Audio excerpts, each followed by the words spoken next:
You and I try to find our way making our own light.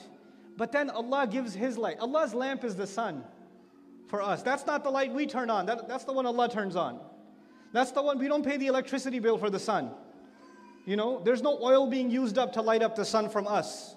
That's the one Allah turns on. And when He turns His light on, then all of our lights are unnecessary. All of them become unnecessary. Isn't that true? Okay, that's in the physical sense, right? But I told you in this ayah, Allah talks about something physical, but wants to make you think about something what? Spiritual. Every person has their own way of finding guidance. Every person has their own philosophy. Every person has their own definition of right and wrong, their own conscience. And they could be slightly different from each other. Everybody's got their own little light. And then the light of revelation comes. And guess what? Your light is irrelevant now because the perfect light is here. You don't need to find guidance anymore. It's been given to you, subhanallah. Allah is the light of the skies and the earth. How are you going to compare? How are you going to compare? Just like the lamp becomes irrelevant when the sun is out, my own pursuit of what should be right and what should be wrong, if it's not in line with the light of Allah, the one He sent from the sky, then it's an exercise in futility. What's the point of it? Another point about the light of the skies and the earth, because a lot of scholars, when they said, how do human beings experience Allah's light? They experience it through the sun, through the moon.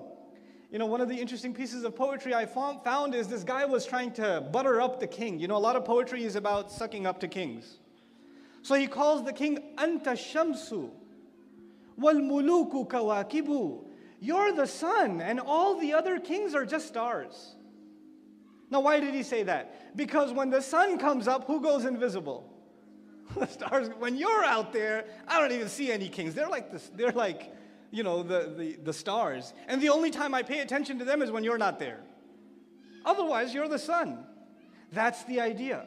That subhanAllah, the stars themselves are brilliant sources of light, but even they are useless to us. They are invisible to us once Allah's light comes on in the day.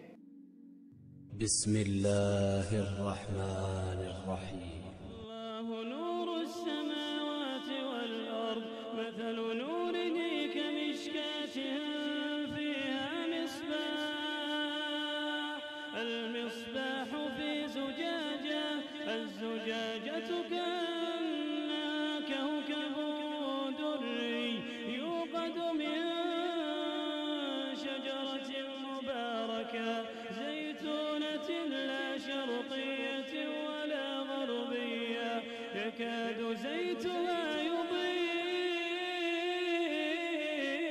ولو لم تمسسه نار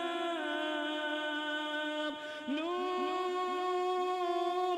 على نور نور على نور يهدي الله لنوره من يشاء يهدي الله لنوره من يشاء ويضرب الله